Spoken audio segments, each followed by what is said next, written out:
Para ser sempre abençoado em contínua felicidade, devemos ter a capacidade para apreciar valores eternos e reais. O homem recebe o novo nascimento através da crença na incorruptível palavra de Deus. 1 Pedro 1, 23. É de suma importância que descubramos aquele grande coração de amor expresso tão ricamente na cruz de Jesus e que será visto por toda a eternidade em suas várias ramificações. Toda a necessidade do homem é provida pela graça encontrada em Jesus, se houver fé em sua pessoa. Desta forma, então, o reino de Deus é entendido, pois a alma não tem outro recurso a não ser se reconhecer pobre e miserável. Existem 5 viúvas descritas no Evangelho de Lucas, e no relato dessas viúvas nós vemos ilustrada a divina capacidade que marca todos os filhos sábios. A expressão viúva significa silenciosa ou despojada. O Senhor arrancará a casa dos soberbos, mas estabelecerá o termo da viúva. Provérbios, capítulo 15, verso 25. A viúva Ana não se afastava do templo. Lucas, capítulo 2, verso 36 a 38. A viúva de Sarepta era uma companhia para o homem de Deus rejeitado. Lucas 4, 24, 26. A viúva de Naim deixou suas esperanças naturais no lugar de morte e encontrou novas esperanças na ressurreição da vida. Lucas 7, 11 a 15. A viúva da cidade tinha um adversário, mas encontrou o verdadeiro protetor que nunca deixaria. Lucas 18, 1 a 8. Certa viúva pobre descobriu que Cristo era tudo para ela e não precisava mais daquelas 2 moedas. Lucas 21, 2 a 4. O Evangelho de Lucas tem o caráter moral, tratando da relação vital entre o homem e Deus. E isso é muito apropriado para o assunto em questão. E é muito interessante, não surpresa, que todas as 5 viúvas do Novo Testamento estão em uma progressão do estado de alma. Das 9 viúvas relatadas nas Escrituras, 5 são encontradas no Novo Testamento. Uma delas é descrita em detalhes no Velho Testamento, Ana. O significado desse nome é graça. A graça vai além da misericórdia. Através da graça temos relacionamento com Ele, o Senhor, segundo os pensamentos de Deus, para que Deus seja conhecido de um modo que Ele jamais fora conhecido antes. A misericórdia supre onde há necessidade. A graça abençoa além de qualquer necessidade. Lucas capítulo 2, verso 36 a 38.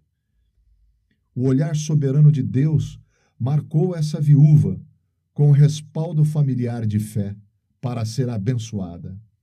Sua história nos dá evidências que ela sentiu que era o vazio perdendo as coisas naturais e, como resultado, ela encontrou algo melhor e duradouro. Lucas 2:37. Para Ana, o centro ou o lugar de encontro com Deus significava sua presença, a presença do Senhor. Nada mais importava. Quão ricamente ela fora instruída sobre Deus, e ter sido separada para Deus somente em cuja presença há sempre gozo, não poderia ser considerada perda. Desse estado de alma se levanta o caráter de um peregrino. Esse simples desejo e muito mais caracterizava Ana. Simplicidade nos leva à presença de Deus E será que Ana fora instruída anos antes sobre a profecia de Jacó a respeito de sua tribo? Gênesis 49, 20. Essa santa, já de idade, era muito feliz. Esse era o significado da palavra Aser. É possível que os antepassados de Ana foram trazidos para a terra durante o tempo de Esdras. Ela dava valor estar no lugar que Deus queria, o centro divino, e permanecia no templo, expressando os sentimentos do remanescente que valorizava o verdadeiro testemunho de Deus, mesmo em tempo de grande ruína. Ela esperou, não se afastando do centro divino. Ela sabia, pela fé, que lá, e somente lá, ela seria abençoada. Deus se agrada da atitude de esperar. Às vezes, o esplendor das formas aparentes do reino de Deus nos envolvem a ponto de podermos esquecer o que adorna a parte interna do santuário. O espírito realça o exercício, gozo e a expectativa. Quanto podemos aprender no santuário? O padrão é aquele do Êxodo 30:13. A metade de um ciclo é a oferta do Senhor. Isto era o preço requerido para a redenção, para a aceitação das pessoas. Foi no santuário que Elias, quando desencorajado, ouviu uma voz mansa e delicada vinda a ele para arrependimento. Quando o rei Davi invejou o ímpio em sua prosperidade, o santuário de Deus mostrou o fim dele. Salmo 73, 17. Só podemos corretamente estimar nossa verdadeira posição diante de Deus no santuário, usando os padrões e medidas divinas. Ana descansa no santuário e encontra a si mesma no meio de um tráfego celestial. Que rara honra isso prova ser. Graça preciosa que em qualquer caminho nos ensina nossas necessidades. Assim como o mundo despreocupadamente passa insensível sob elas, a soberana bondade de Deus separa viúvas para serem abençoadas, aquelas que não acham segurança a não ser no santuário. Lucas capítulo 2, verso 37. Nós podemos ver o serviço fluindo dessa devotada serva e, como tal, sendo um serviço verdadeiro, deve ter origem no santuário. É dito de seu serviço dia e noite. Somente aquele que lê os corações pode corretamente estimar o serviço. É necessário esperar até o dia do grande tribunal, quando todas as nossas obras passarão por uma revisão para determinar o que agrada a Deus? Aqui nesta ilustração, aprendemos um pouco sobre a mente de Deus. Jejum sugere uma conduta que poderia mostrar a alguém que tenha sido grandemente abençoado como tendo sido favorecido por tomar parte do remanescente que Deus possuía quando a nação de Israel se voltou contra ele. Não pode existir jejum verdadeiro sem oração, porque tudo deve ser feito em dependência. O jejum espiritual consiste em negarmos a nós mesmos, de forma que, mesmo o bem em si mesmo, é o que deveria ser recebido com ações de graças, e não seja o meio pelo qual entremos no caminho de rejeição. Lucas 2, 38. A entrada do Senhor Jesus, ainda criança no templo, coroou a sua vigília. Estar onde deveríamos estar em todo o tempo é algo a ser desejado. Imagine se ela perdesse esse encontro. Agora Ana se tornou como um tema para o remanescente de seus dias. Ela se mostrou bem consciente da expressão excelência da terra. O serviço natural segue a devoção e dependência. O não se apartar do templo que significa para Ana estar na presença do Senhor, era a sua tarefa que impunha a si mesma. Como esse exemplo de afeição e devoção às coisas celestiais deveriam estar continuamente diante de nós, até que nossos olhos vissem a mais bonita visão que alguém possa ver, a face de Jesus Cristo. Ao falar dele, ela falou a todos os que esperavam a redenção de Jerusalém. A luz estava agora brilhando através de um prisma, uma pedra polida e preparada somente para isso. Essa preciosa lição de Ana nos deixa uma doce e feliz tarefa expressa tão bem no Salmo 27:4. Uma mulher viúva. Lucas, capítulo 4, verso 25, 26. O título acima introduz bênção para os gentios. Enquanto Israel rejeita o Messias com as palavras, não é este o filho de José? Jesus deve de ir a outro país para ser aceito. Essa narrativa de 1 Reis 17 introduz o Senhor Jesus após ele ser rejeitado, mostra que o profeta Elias entrou uma companhia que o sustentou em sua isolação enquanto Israel passava pela fome. O Senhor Jesus relata que seus sentimentos eram parecidos com o do profeta. Quando o Senhor Jesus veio para a terra, ele esvaziou-se a si mesmo de sua glória. A expressão viúva sugere que ela foi esvaziada. Vivendo numa casa com um quarto elevado indicava que ela teve dias melhores, pois só os mais prósperos poderiam ter isso. Ela havia perdido seu marido, sendo reduzida a ter apenas um punhado de farinha e um pouco de azeite. Com 2 gravetos para fazer fogo, ela estava a ponto de fazer um último bolo para ela e seu filho, e depois morrer. Elias foi enviado para ser sustentado por essa viúva e por ter obedecido suas instruções. Ela, o profeta e sua casa tiveram mantimento por muitos dias. O Senhor Jesus, voluntariamente, se colocou numa posição de necessidade para vir ao lugar de sua criatura, como figurado por Elias nessa história. Era seu propósito ter seu coração gratificado pela resposta daquele pelo qual ele veio, ter como companhia para compartilhar com ele tão imensa bênção que ele, como homem, estava a ponto de encarar o reino de Deus. A viúva de Sidom sugere a chamada dos gentios, um povo para o nome do Senhor. Ela tipifica aquela que será sua eterna companhia ou companheira, porque Jesus foi feito homem. A referência em Gênesis 2:18 é explicativa. O Senhor Jesus, durante sua rejeição no mundo, não apenas encontra uma pérola de grande valor, mas se oferece a si mesmo a Deus como um sacrifício para que cumpra todas as demandas de Deus contra aquele a quem ele se refere como seu tesouro. Mateus 13:44. Ele compra aquele campo por causa do tesouro que ele encontra ali.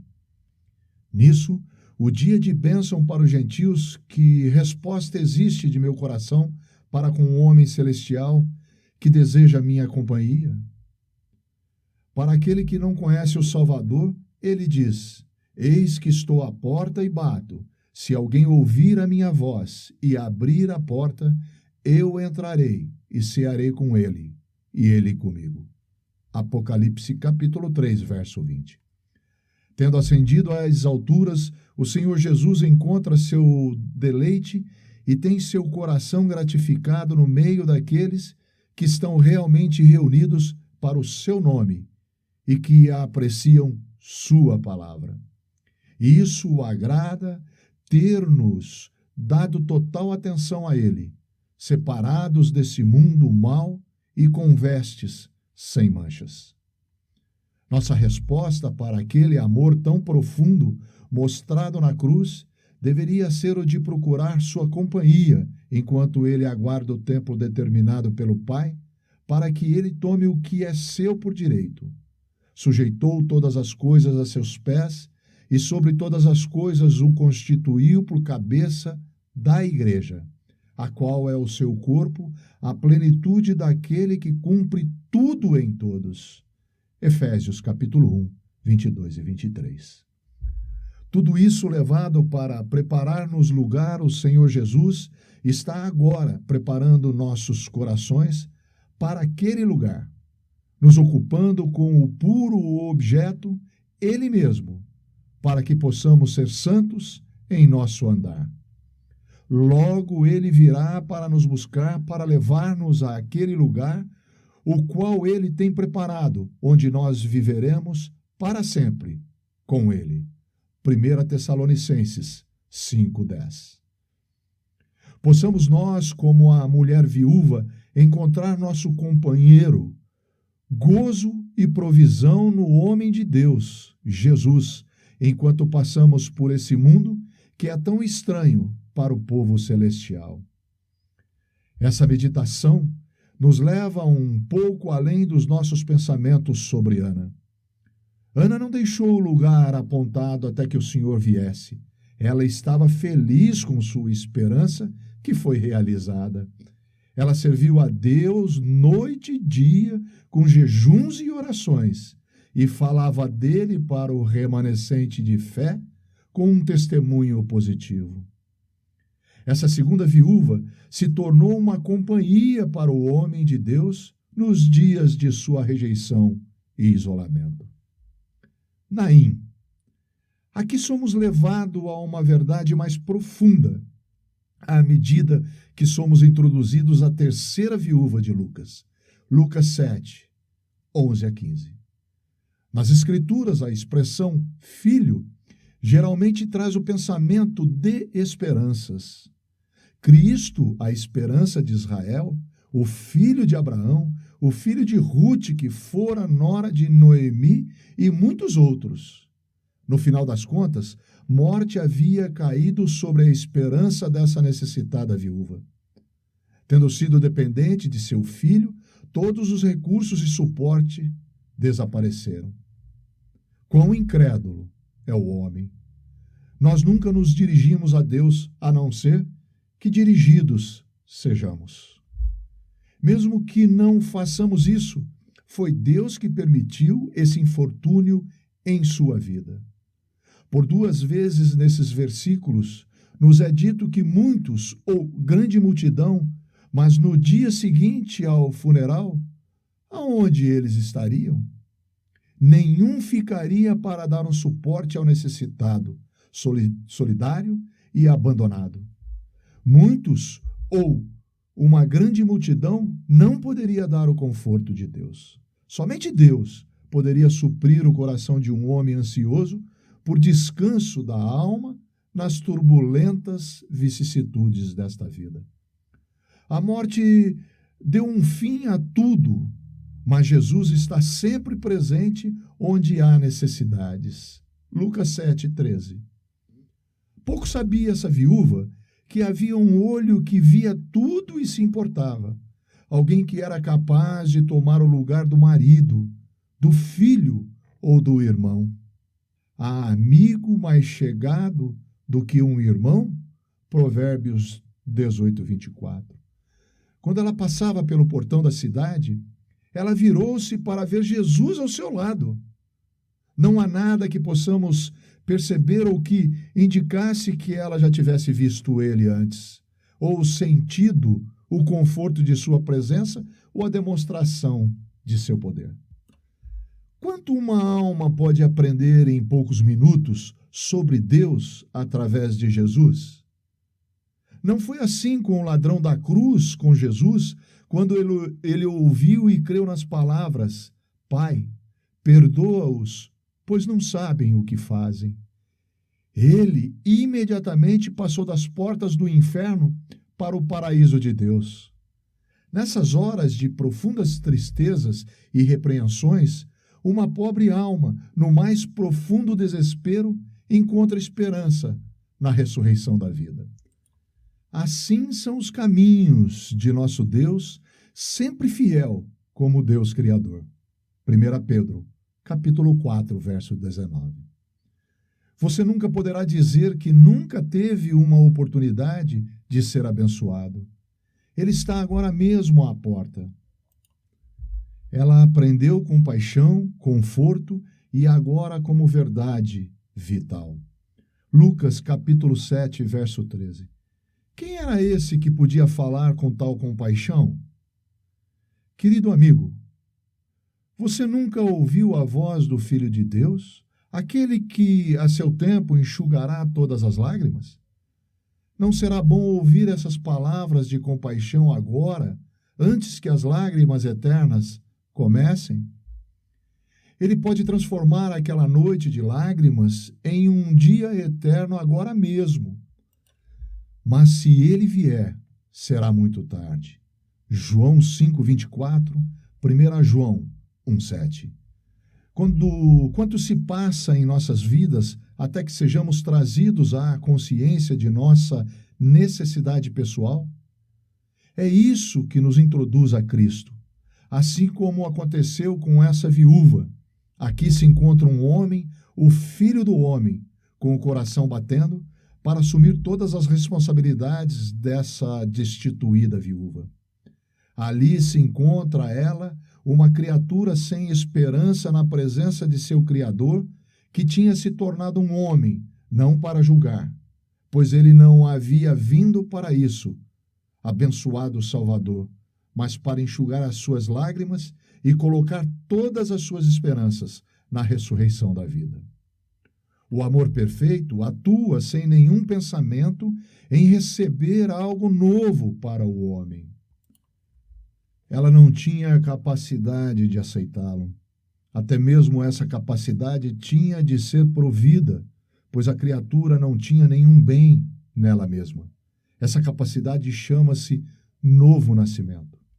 Aqui, nós encontramos o próprio Deus da esperança, cujo coração é a origem e a completa eficácia do amor, compaixão, conforto, descanso e esperança.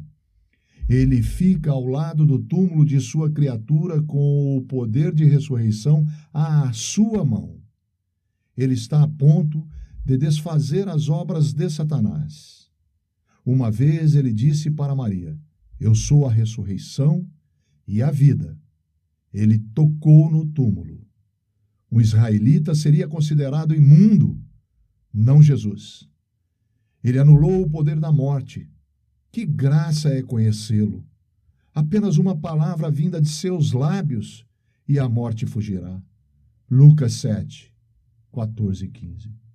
Foi uma visita maravilhosa do Deus dos céus naquele dia, na pessoa de seu filho, onde toda a esperança havia desaparecido.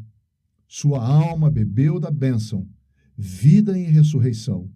Nenhuma palavra foi ouvida da viúva, primeiramente vencida pela amargura e a aflição, mas agora vencida pelo gozo e gozo eterno. Quem pode medir as profundezas do amor e de graça que agiu restaurando o filho dessa mulher, não recebendo nada em troca outra vez? Aqui é a perfeita bondade encontrada novamente em Deus. Essa é a maneira que Deus deseja ser conhecido. Aprendendo então o princípio das coisas celestiais, vida e ressurreição, a alma é liberta, tendo sua esperança fora da cena da morte. A viúva da cidade. A quarta viúva tinha um adversário. Somente alguém que tem vida em ressurreição pode apreciar isso. O adversário com o qual o homem celestial tem de contender será vivendo nas regiões celestiais. Efésios capítulo 6, verso 12 e Apocalipse 12, versos 7 e 8. Se nossa vida está lá, o inimigo procurará roubar-nos do gozo de nossa posição e o que pertence a ela. O cristão necessita de toda a armadura de Deus para enfrentar esse adversário. Lucas 18, 1 a 8. Muitos cristãos se tornam desencorajados quando eles veem suas vidas em ressurreição, mas são incapazes de desfrutar o gozo dessa nova posição, porque o adversário os enfrenta. Eles têm a aprender constância e estabilidade como Ana teve, sem andar em companhia e em rejeição como a viúva de Sidom, e prezar a esperança como a viúva de Naim, mas eles não descobriram ainda a proteção contra o inimigo e seu poder. Isso é Deus em Cristo, que é tudo para nós. Sem fé é impossível agradar a Deus. Jesus não é visto com essa viúva. Todas as circunstâncias são contra ela e só tem a Deus para recorrer com uma confiança como de uma criança. Segundo o relato, ela chamava dia e noite. Seria porque Deus não desejava ouvi-la? De certo que não. Ele ouve desde o primeiro instante, desde a primeira vez, e ama-nos ter em sua presença. No caso diante de nós, a viúva tem um teste real, pois o juiz a quem ela tem de apresentar sua necessidade é injusto e não temia nem a Deus nem aos homens. O que poderia ela fazer em tal dilema? Ela apresenta sua petição ao juiz injusto, tendo reconhecido o governo de Deus sobre ela, ao qual ela se submeteu. Não é relatado que ela tenha procurado ou se esforçado em procurar ajuda. Em vez disso, simplesmente se submeteu e orou. Provérbios, capítulo 21, verso 1. Esta viúva, que temia um adversário, encontrou em Cristo seu único protetor. Esta é uma lição difícil de aprendermos. É difícil, de fato, lutarmos contra o que os 5 sentidos sugerem. Visto que o grande pastor nos levará ao céu, ele não olhará por nós aqui nesse deserto? Que amparo para aqueles cujo braço é feito de carne. Nós estamos comprando aquilo que não é pão? Quão grande ênfase é dada hoje sobre assuntos de segurança? Pela mesma indicação, haveria um dia quando tanto prosperidade e tão pouco procura por Deus. Não pouca confiança? O versículo que está bem no centro da Bíblia é melhor confiar no Senhor do que confiar no homem. Salmo 118, 8. É melhor confiar no Senhor do que confiar nos príncipes. Salmo 118, 9. Uma pobre viúva. Lucas 21, 2 e 3. O olho de Deus estava sobre esta pobre viúva. Jesus observou o que ela fez. Um movimento em sua direção, de maneira nenhuma passa despercebido. Ele valoriza tudo o que vem do coração, mesmo que seja bem pequeno. Se o motivo é errado, quão bom pode ser o presente? O homem vem a esse mundo muito dependente. Ele continuamente é dependente. Nem poderia ser de outra maneira com qualquer criatura de Deus. A mente do homem tem procurado mudar isso e a linhagem de Adão dá todas as indicações disso. O Senhor Jesus, ao contrário, nunca agiu a não ser em dependência desde o momento em que nasceu neste mundo até quando deitou sua cabeça, abençoada cabeça, sobre seu ombro na morte da cruz. O filho pródigo tinha que aprender que tinha pecado e que foi destituído. Jó aprendeu que era vil. Isaías descobriu, na presença de Deus, que era um homem de lábios impuros e de impuros lábios. Para aprender que em minha carne não habita bem algum, e nas palavras do Salmo 16 que diz: guarda-me, ó Deus, porque em ti confio. Realmente é um pensamento piedoso. Sermos pobres em nós mesmos e colocarmos toda a nossa confiança no Salvador é sermos de fato ricos. Quantos ricos lançaram na arca do tesouro? Eles deitaram o que lhes sobejavam. Esta pobre viúva deitou todo o sustento que tinha. Está registrado na palavra de Deus que ela deu mais que todos. Tal é a estima do santuário divino. Qualquer coisa dada não é um presente, a não ser que isso se torne como um sacrifício. Quantas vezes o senso de preservação própria vem em primeiro lugar e priva a alma de apresentar um sacrifício? Em Lucas 20, 45, 47 e Lucas 21, 1, os corações dos escribas são expostos como aqueles que desejam se mostrar diante dos homens. Isso mostrava o que eles amavam e que desejavam a proeminência, pois usavam vestidos compridos, amavam as saudações nas praças e as principais cadeiras nas sinagogas e os primeiros lugares nos banquetes. Eles faziam também longas orações em público, que deveriam ser feitas em particular. Estes receberão maior condenação. O mercador de pedras preciosas procura um mostrador que tenha um fundo com veludo preto ou azul para que possa realçar suas pedras preciosas. Para que possa ser mostrado a pedra preciosa na figura dessa viúva, o Senhor escolhe o fundo mais escuro que existe. Um professor religioso que recusa o Cristo de Deus. Isso causará à pobre viúva estar aliviada diante da arca do tesouro de Deus. Os vários prismas estão já conduzindo a luz brilhante através deles. Mas se nós andarmos na luz, assim como Ele está na luz, nós temos comunhão uns com os outros, e o sangue de Jesus, seu Filho, nos limpa de todo pecado. 1 de João, capítulo 1, verso 7. O cristão está sempre na luz. Isso não pode mudar nunca. Andamos dia a dia seguindo a luz? Temos lançado tudo o que é nosso na arca do tesouro de Deus? Ou ainda nós temos confiança no homem, caso a primeira escolha falhe? Estranho o pensamento que confiamos em Deus para a eternidade de nossas almas e felicidade eterna, mas não para o dia a dia. Que corações falhos, o nosso não? Se esse é o nosso caso, nós temos que ainda experimentar o gozo dessa pobre viúva que deixou todas as suas preocupações com mãos mais fortes que as suas. Mãos que estão desejando assumir o lugar de Salvador, não só de almas, mas também de corpos. Finalmente, o filho pródigo vem por todo o caminho da experiência de volta para casa. Nada agora é deixado, mas o que os servos trazem são a melhor vestimenta, anel, sapatilhas e novilho cevado.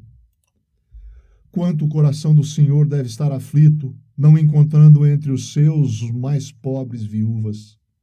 Josué, capítulo 1, verso 5. Não te deixarei, nem te desampararei. Que descoberta saber que Cristo é tudo. Que Ele possa nos ajudar a lançar tudo na arca do tesouro de Deus e descansar nos seus braços eternos.